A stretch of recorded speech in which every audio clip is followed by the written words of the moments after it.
Саламатсыздарбы, урматтуу коллегалар. Азыркы роликтен биз AVN порталында иштөө менен дагы бир жолу иштөө ыкмасы жолдору менен дагы бир жолу таанышып чыгалы. Көңүл коюп карап чыксаңыздар. AVN порталын иштетүү үчүн биз Google Chrome браузерин иштетебиз. Башка браузер болсо деле боло берет. Браузерди иштеттим. Андан кийин адрестик сапчага жолчого биз өзүбүздүн университеттин сайтынын атын жазалы. mnu.kg.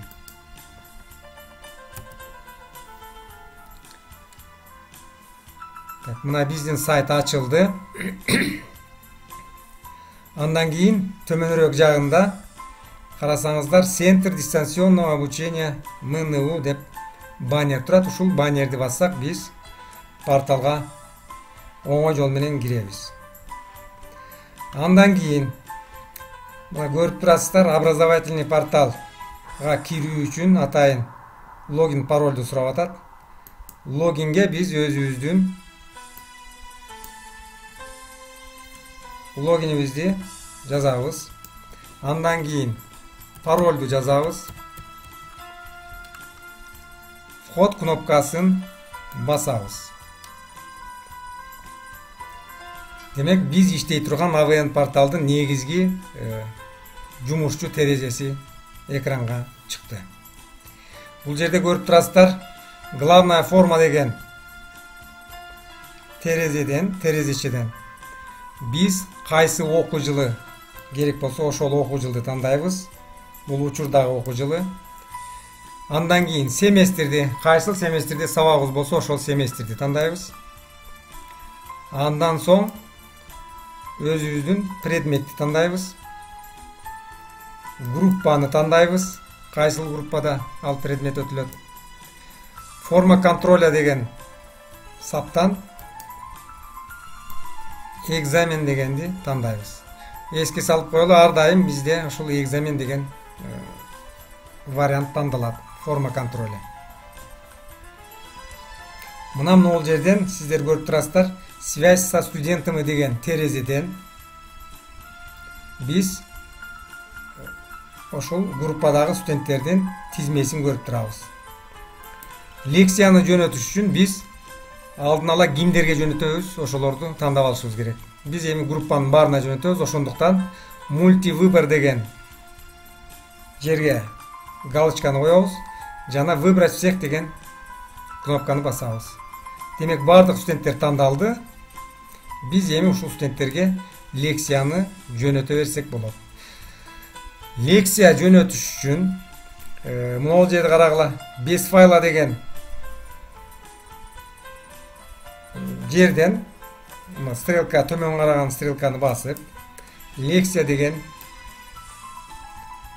пунктту тандап алабыз.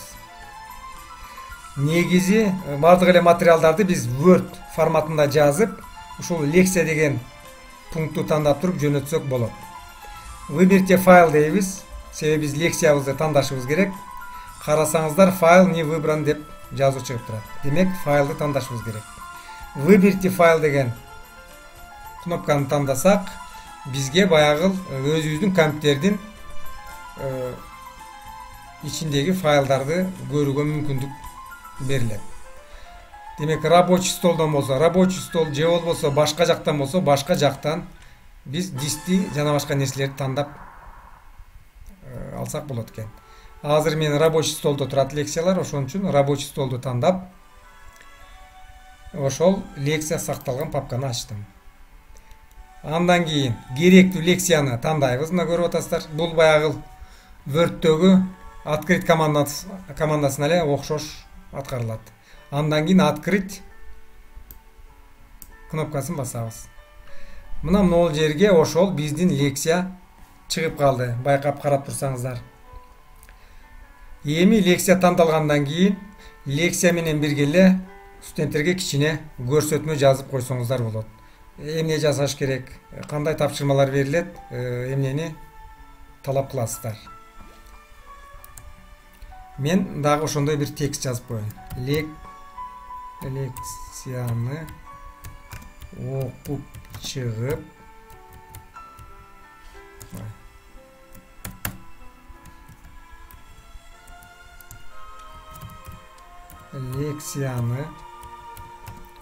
окуп чыгып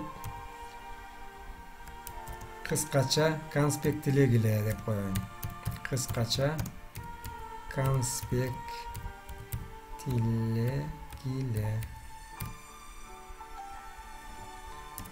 конспектилеп алгыла. Так, суроолор болсо кайрылгыла.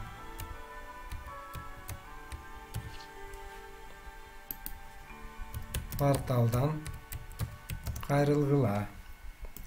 Мына мен кыскача билдирүү да жазып койдум. Лекция тиркелди. Эми отправить кнопкасын басабыз. Мына ушул жердеги отправить кнопкасы. Демек, лекция студенттерге жөнөтүлдү. Аны менен бирге кыскача билдирүү дагы жөнөтүлдү. Силерге айтып койчу нерсе, эсиңиздерге түйүп коюңуздар. Төмөн жакта дагы мына бул сыяктуу көрүп атасыздар, башка бир терезелер бар. Могул жерде дагы текст жазсак болот. Сиздер бул жерге жазбаңыздар. Бул ошол группага барбайт. Ошондуктан биз могул связь со студентами деген терезенин ичинде гана маалыматтарды жазып, ушул жерден файлдарды, лекцияны биз жөнөтсөк болот. Эми дагы бир нерсе, студенттер бизге жөнөткөн билдирүүлөрдү кантип тааныссак болот, окусак болот. Ал үчүн мына жердеги тандалган студенттерди кайрадан отменить тандоону кетирели. Мына көрүп турасыздар, ар бир студенттен ар кандай билдирүүлөр келиптир. Билдирүүнү окуш үчүн ошол билдирүү, сообщение деген кнопканы бассак, ошол студенттеги билдирүүлөр бизге келет. Так, мына көрүп атасыздар, мындай жазуулар менен студент жооп бериптир. Демек, кыскача лекцияны мына ушинтип жөнөтсөк болот. Ошондой эле бизге келген билдирүүлөрдү окуп чыксак болот экен. Биз ар дайым ушул связь со студентами деген терезенин чегинде гана иштейбиз. Башка пункттарга, башка жагына кирүүнүн зарылдыгы жок. Алар боюнча мен кошумча дагы билдирем.